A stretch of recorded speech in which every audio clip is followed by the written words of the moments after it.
Movie start होती है और हम एक आदमी को देखते हैं जो कि पुलिस से बच के भाग रहा था। वो छत पे चढ़ जाता है जहाँ पे उसे एक क्रॉस का साइन और एक रिमोट दिखाई देता है। पुलिस उसे चारों तरफ से घेर लेती है लेकिन वो ऑफिसर हैलोरीन से बात करने की जिद करता है और तभी यहाँ पे ऑफिसर हैलोरीन आ जाता है। ये मुजरिम पुलिस से कहता है कि मेरे हाथ में ये रिमोट है जिसे अगर मैंने ऑन किया तो एक गेम शुरू हो जाएगा और ये एक मौत का खेल है। ये सुनकर हैलोरीन उसे पूछता है कि कौन तुम्हें कंट्रोल कर रहा है। वो इसका कोई भी जवाब नहीं देता है और रिमोट को ऑन कर देता है। हैलोरीन उसे शूट कर देता है। रिमोट ऑन करते ही एक कमरे की लाइट चालू हो जाती है जहाँ पे 5 लोगों के सर पे हेलमेट लगा हुआ था और ये लोग जंजीरों से बंधे हुए थे। यहाँ पे स्पीकर से आवाज आती है जो कि जिगसॉ की थी, पर असल में जिगसॉ तो 10 साल पहले ही मारा जा चुका था। पर ये सब क्या चल रहा है ये सब आगे आपको कहानी में पता चलेगा। जिगसॉ बोलता है कि अगर तुम लोग अपनी जिंदगी चाहते हो तो झूठ बोलना और धोखा देना बंद कर दो, सच बोलो और यहाँ से आज़ाद हो जाओ। आगे वो कहता है कि अगर तुम लोग झूठ बोलने की कोशिश किए तो यहाँ पे मारे जाओगे और यहाँ से भागने की भी कोशिश किए फिर भी मारे जाओगे। मैं तुम्हारे साथ एक गेम खेलूंगा जिसमें तुम्हें अपना थोड़ा सा खून देना होगा और ये ग्रीन लाइट ऑन हो जाएगी और तुम लोग यहाँ से बाहर निकल जाओगे और अगर तुम लोग अपना गुनाह कबूल करते हो तो ये जंजीरें बंद हो जाएंगी और अगर ऐसा नहीं करते हो तो तुम्हारा अंजाम बहुत ही बुरा होगा। अब गेम स्टार्ट हो जाता है। ये लोग जंजीरों के सहित खींचे चले जाते हैं और तभी इनमें से एक लड़के को खून देने की बात याद आती है और वो अपना हाथ ब्लेड पे लगा के थोड़ा सा खून दे देती है जिससे हेलमेट खुल जाता है और वो आज़ाद हो जाती है। जिसके बाद वो सभी लोगों से ऐसा करने को कहती है और सभी लोग अपना खून देकर आज़ाद हो जाते हैं। और यहाँ पे एक आदमी बेहोश था जो कि बेहोशी की हालत में ब्लेड की तरफ खींचा चला गया और रूल्स ना फॉलो करने की वजह से वो मारा गया। इसके बाद रूम का दरवाजा खुल जाता है। अब ये लोग सीसीटीवी कैमरे की नजर में थे।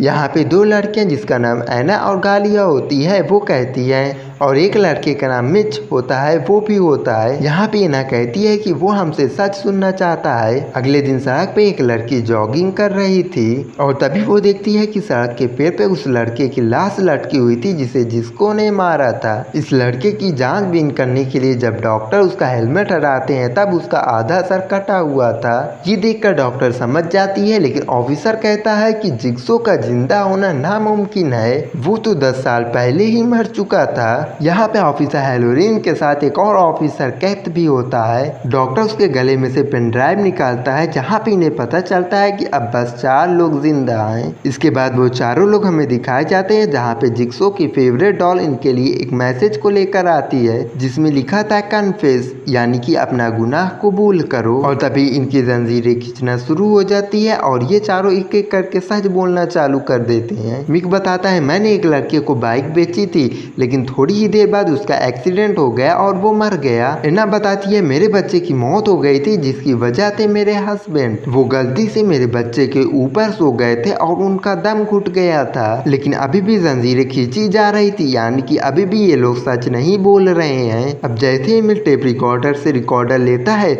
और तभी वो जंजीरें छूट जाती हैं और ये लोग आज़ाद हो जाते हैं। और तभी यहाँ पे 3 इंजेक्शन आ जाते हैं और जिगसॉ बताता है कि इस गेम की शुरुआत उस इंसान से होगी जिसने पर्स चुराया था। जब तुम लोग बेहोश थे तब उस चोर को इंजेक्शन लगाया गया था।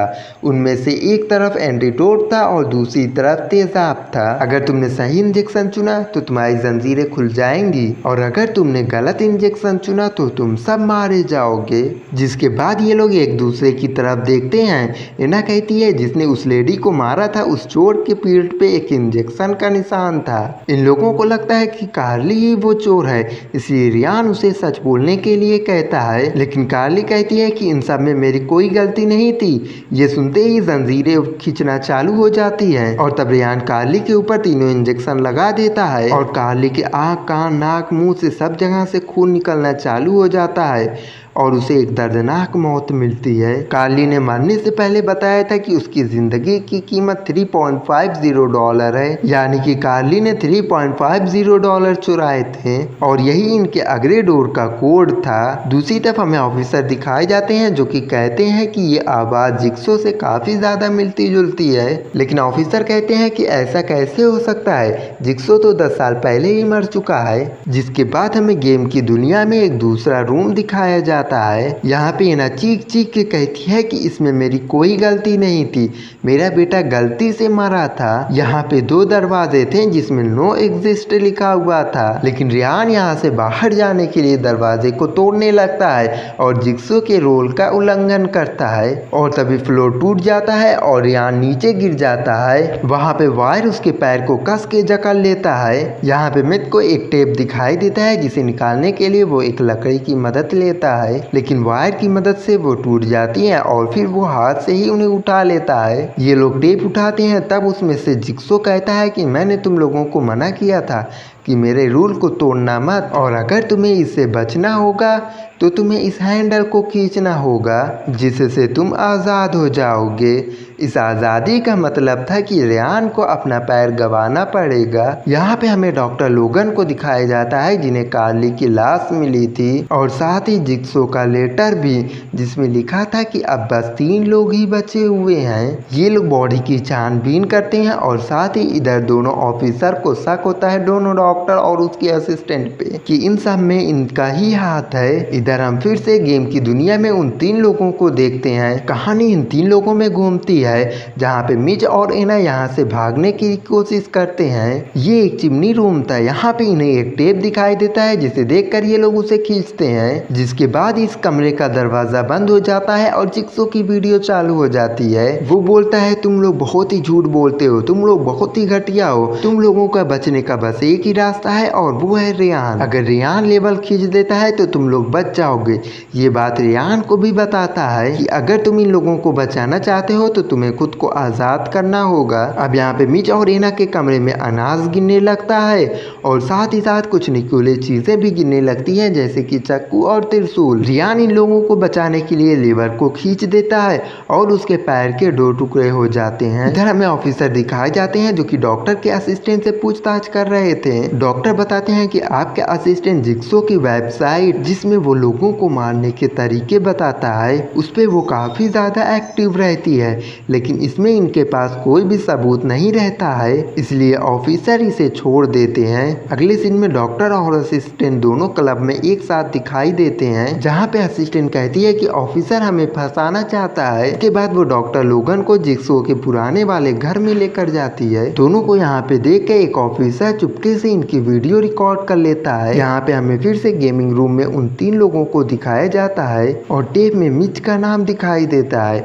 जैसे ही मिच टेप को उठाता है और तभी एक रस्सी उसका पैर खींच लेता है। जिक्सो बोलता है कि अभी तक तुमने पूरा सच नहीं बताया है। उस दिन तुमने उस बाइक को बेचकर $600 लिया था, हालांकि तुम्हें पता था कि उसका ब्रेक खराब है और तुम्हारी ही वजह से उस लड़के की जान गई। वो लड़का मेरा भतीजा था और उसकी किसी के साथ कोई भी दुश्मनी नहीं थी। वो बोलते ही उसके सामने एक बाइक आती है और वो कहता है कि इसी में उसका मोटर फिट है। के बाद मोटर ऑन हो जाता है। एना मिच को बचाने के लिए टायर में डंडा डाल देती है, लेकिन कुछ देर बाद टायर फिर से ऑन हो जाता है और मिच इसके अंदर चला जाता है और यहाँ से सीधा ऊपर। यहाँ पे हॉस्पिटल में एड कट जो कि शुरू में दिखाया गया था वो गायब हो जाता है। ऑफिसर उसे खोजने लगते हैं। जिस्को को देखने के लिए उसकी कब्र को खोदते हैं, लेकिन जिस्को के ताबूत में जिस्को की जगह एड कट मिलता है। जिस्को को ढूंढने के लिए ऑफिसर अपने टीम के साथ उसके घर में जाते हैं, जहां पे पिछली बार डॉक्टर लोगन और असिस्टेंट को दिखा गया था। यहाँ पे मिच की लाश मिलती है इन्हें और साथ ही साथ जिस्को का मैसेज। अब सिर्फ 2 लोग बचे हैं। हेरोलिन का शक लोगन पे जाता है और वो उसे गिरफ्तार करने के लिए चला जाता है, लेकिन लोगन कहता है कि इसके पीछे ऑफिसर हेरोलिन है। असिस्टेंट डॉक्टर लोगन के पास आती है और वो कहती है कि मैं जानती हूँ ये गेम कहाँ खेला जा रहा है, और ये लोग उसी जगह पे चले जाते हैं। इनके पीछे पीछे हेरोलिन भी जाता है। इधर एना एक दरवाजे को खोल के दूसरी तरफ आ जाती है, जहाँ पे इसे एक आदमी दिखाई देता है और वो इसके ऊपर अटैक कर देता है। अगले ही पर एना और रेहान के पैर जंजीरों से बंधे हुए थे और उनके सामने था जिस्को। यहाँ पे वो इनके जुर्म बताता है। वो रेहान से कहता है कि तुमने बचपन में बहुत ही लोगों को परेशान किया है और तुम्हारी वजह से से 3 दोस्तों की कार एक्सीडेंट में मौत हो गई। ये सुनकर रेहान कहता है कि मुझे छोड़ दो, मैं जीना चाहता हूँ। जिक्सो कहता है कि हर आदमी जीना चाहता है। अगर उस दिन वो डॉक्टर मेरा एक्सरे ना बदलता तो मुझे इतनी मुश्किल का सामना ना करना पड़ता और मेरा कैंसर जल्दी ही ठीक हो जाता। इसके बाद जिक्सो एना की सच्चाई बताता है। यहाँ पे हमें पता चलता है एना के बच्चे की मौत उसके पति की वजह से नहीं हुई थी, बल्कि उसी की वजह से हुई थी। उस रात उसका बच्चा बहुत ही रो रहा था और गुस्से में आके एना ने अपने बच्चे का मुंह तकिए से दबा दिया और सारा इल्जाम अपने पति पे लगा दिया, जिसके बाद उसकी जेल हो गई। जिक्सो एक बंदूक और गोली उठाता है और कहता है कि इसमें तुम्हारी आजादी की चाबी है, तुम्हें एक दूसरे को मारना पड़ेगा।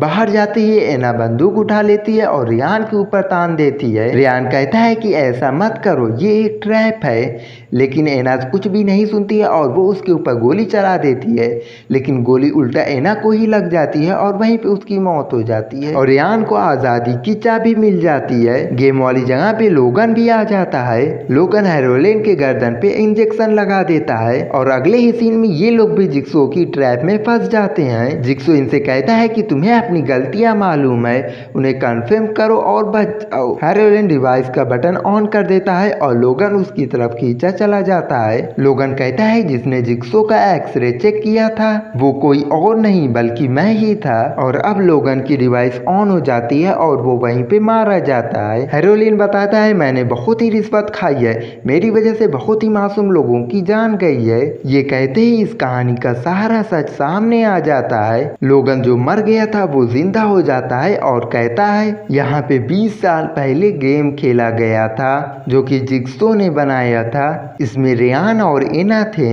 जो कि 10 साल पहले ही मर चुके हैं, उनके साथ मैं भी था, लेकिन जिक्सो ने मुझे माफ कर दिया। यहाँ पे हमें एक और सच्चाई पता चलती है, एडकेट वही इंसान है जिसने लोगन की बीवी को मारा था, लेकिन हेरोलिन ने उसे रिश्वत लेकर उसे जाने दिया और जो गोली एडकेट पे चलाई गई थी वो लोगन ने ही चलाई थी ताकि वो अपनी बीवी की मौत का बदला ले सके।